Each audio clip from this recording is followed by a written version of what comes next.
Welcome to another edition of 12.5 Minutes. My name is Jared Kelly. I'm with my friend and co-host Liz Whitehead. Hi, Jared. Hey, I got something special for you today.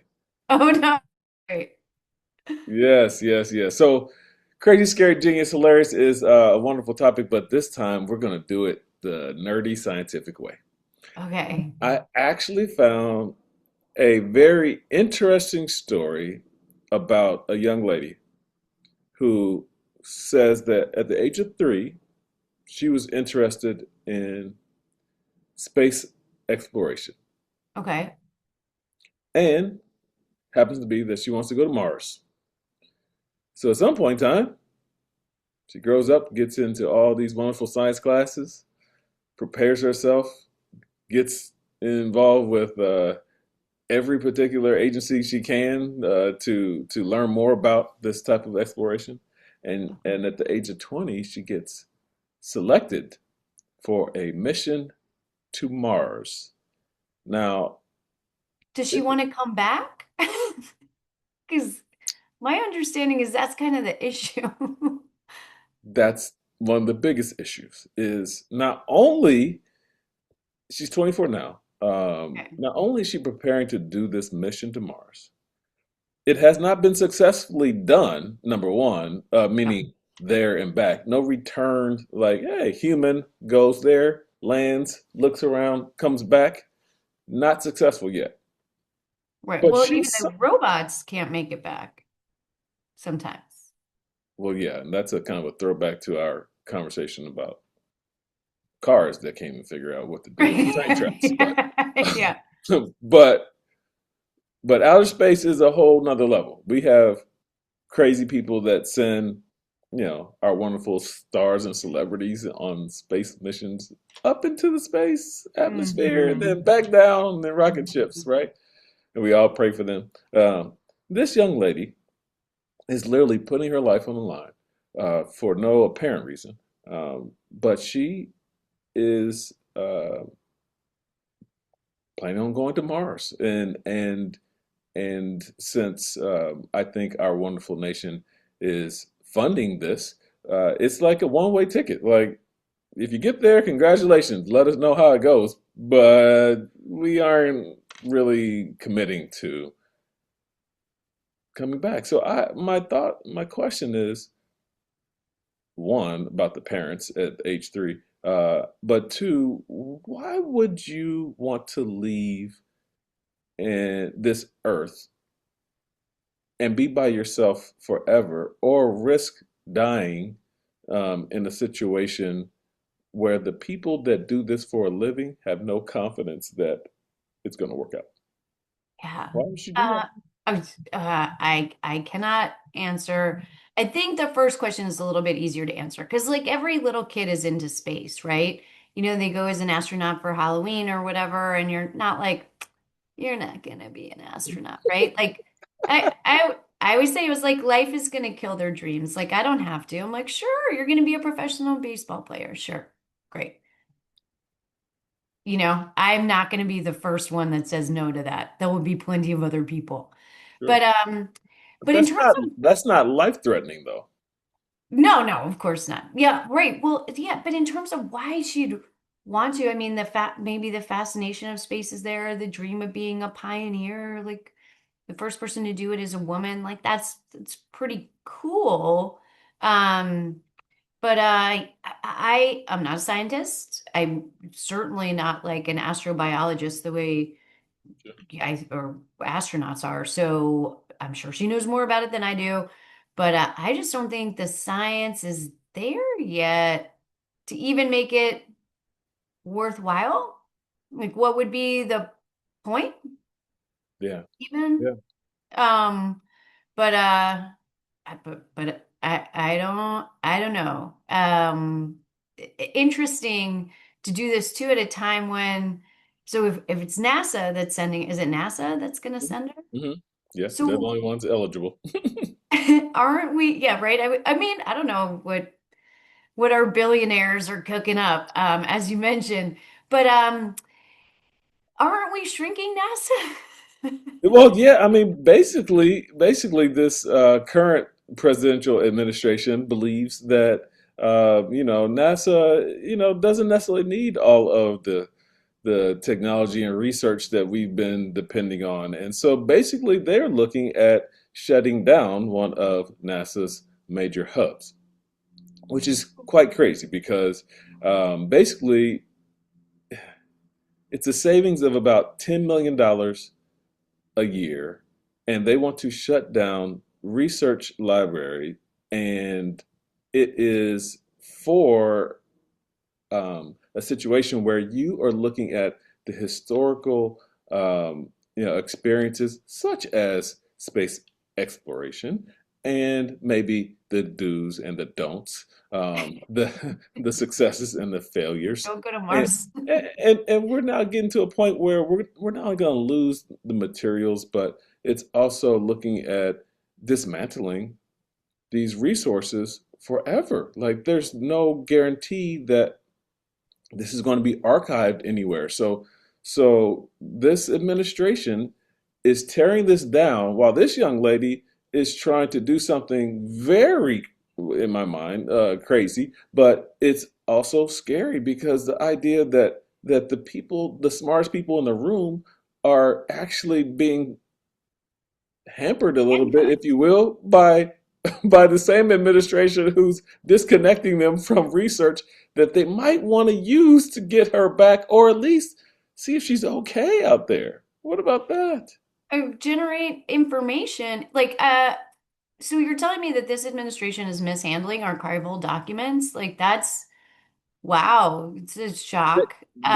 they didn't say if it was going down to Florida or going to be tucked away in any bathrooms or anything like that. All I know that the research says that this library and all of its wonderful assets is going to be evaluated, and someone has the responsibility of looking at destroying or saving these materials, and they're just trying to save money, but yet we're wasting so much money in other places. So it's just 10 that's million is like pocket change for the federal government. I don't, again, like what is the point? So if I were Little Miss Martian, I might wait I'm until we get all this, until it seems like the priorities are straight. yeah. I would say so, especially from a standpoint of um, the support systems, the people that would be cheering you on, the ones that are excited about the possibilities that we could glean from this. Um, you know, I won't say it could be all for nothing, but if we're getting rid of the prior year's research and everything else of this agency, what's to say that whatever she would even find or discover makes it into a situation where it's usable or it's beneficial? Like under this administration, it's not because it wouldn't be, it's just that they don't seem to have a care, concern, or an investment in this type of work. And so that's scary to me. Exactly. Exactly. And it's sad. It's sad for young people like this that are, this is her dream, and that it's just bad luck to come of age in a time when that could be all for naught. Even if the science is there and you do a really good job, the what's the point is hanging out there because you don't have the backing for the scientists who can actually make something of that kind of discovery. Right. So, yeah, I feel for the scientists out there that are trying to do research and make breakthroughs right now. Right. And even then, to add to that story, there are people out there that are truly geniuses. I've watched a few different, movies on Netflix and seeing the science and the math, the equations, the stress level of doing these type of missions and everything else. But I also read about a young man who basically was lauded as a genius because he was able to do something that NASA was not able to do.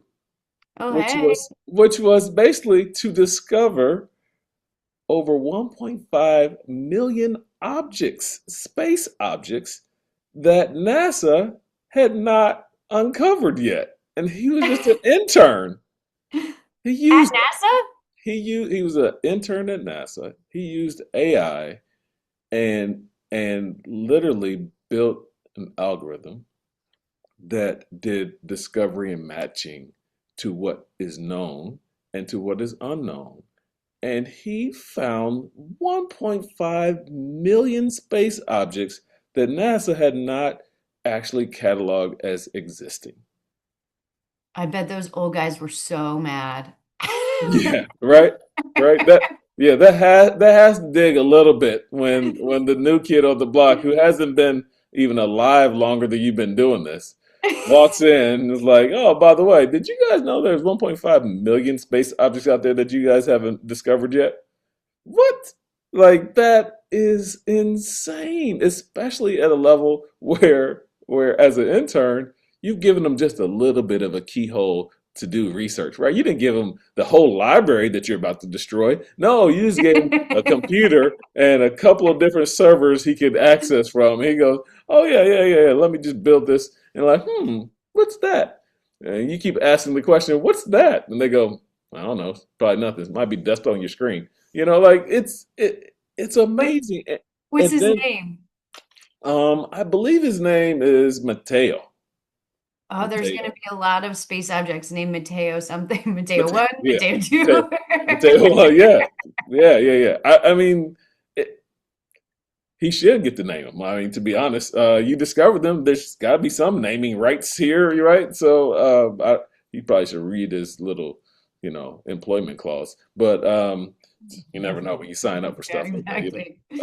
But I do think it's not only interesting, but it also tells me something else. If NASA doesn't know about these 1.5 million space objects, and this young kid does, and he figures it out with AI, what is this young lady getting into trying to go to Mars? We don't know anything about what's going on in space, and we're sending her out there. So just to call back to that situation, this is this is That insane. just scared me. I was like, oh no. Like what is out there? Sometimes do you ever get the space scaries when you just like start thinking about how significant and vast it is, and then you're just like, ooh, I don't think about Yeah, that anymore. Yeah, yeah. especially knowing maybe we haven't done the best job of cataloging all the objects that are out there. And we keep discovering these quote UTFOs and things, weird things happening in the sky over New York, and then we get to this point where our government's starting to admit, yeah, there's probably some things we don't know, and the question starts to become, Americans, not just humans, but Americans think that they are the shit. They know everything, right? Yeah. They really are confident about these things until this mystery happens that blows our minds. And it's happening regularly now where there's a discovery that's way bigger than we've ever researched before. We had limited tools at the time, we had limited resources. Even though we had millions of dollars, we didn't have the AI. We didn't have a Jarvis behind us, to look at the entire galaxy. We just thought, okay, let's teach these kids about these planets, and that's all we need to know. So And we it's got that wrong. if we got that wrong. We continue to teach it though. Yeah. Well, this Mateo kid sounds like he does sound like a genius. I would love to see where he goes in the future. I, yeah, I absolutely would, and I hope. You know what? I'm thinking about it now. I hope that Alyssa Carson, who's the Martian, interested in Mars, she should put in her clause that he is on her team. Like Mhm. before I go, I need you to sign up Mateo to my space team, and that way, at least I know somebody's on my side that's looking out for the other Yeah. things that might be out in this galaxy that we don't know anything about. Like the astronaut with the hidden figures lady. He's like, I want that woman that knows how to do math. Yeah, Put her in the room. Yeah, yeah, recruit the right people. And that actually reminds me of something else. So you know what's hilarious? Okay, so I hope this all works out for this space travel. But um, when I was young, I saw a few things, but the funniest thing is the moonwalk. Okay, so let's get to this. Um, I- you know, Oh yeah, a R&B, moonwalk. Okay, yeah. R&B, pop music, everything else. This moonwalk was gravity-defying. Moonwalk was like everything, and we all tried it, and as it got older, you'd see videos of people trying to do these moves that the king of pop, Michael Jackson, not only invented, but he made it his signature, right? And I went to Vegas and saw the Michael Jackson One show, and it was pretty doggone good. I mean, it was very entertaining. Um, it gets you hype and excited. When It was has this? When'd you go? I think we went before COVID. It was for my cousin's 50th. I think it was for her 50th Oh, birthday. now you telling your cousin's age. Okay. Whatever. She's older than me. So so it makes it about, yeah, 9 years ago or something like that. Um, Okay. and yeah, almost exactly. So we go there and we're sitting probably third row on the right hand side. And this show is amazing. They got people that are flying in from the ceiling. You got performers and performers of all different sizes and ethnicities and cultures and some of the performers come out into the crowd, by your seats and all that. Just amazing. But the reason why I'm bringing this up is because not only is this like one of my connections in terms of science in the moonwalk, but it's also amazing because this man's portfolio, his catalog, continues to be one of the wealthiest catalogs out there. And he was actually identified as earning more than $1 billion since his death. Wow. $1 billion since his death. Right. I mean, he wasn't even there at the moonwalk show. Did they have a hologram? Yes, they did. They actually Oh, did. okay. Yeah, yeah. They had a hologram, but so it depended on which song or which show they were doing. They had a guy that was a performer, and might have been more than one, but they had at least one lead performer, and then he also danced with the hologram. It was amazing. Like Oh, this show, I don't know if it's still running, but massive success.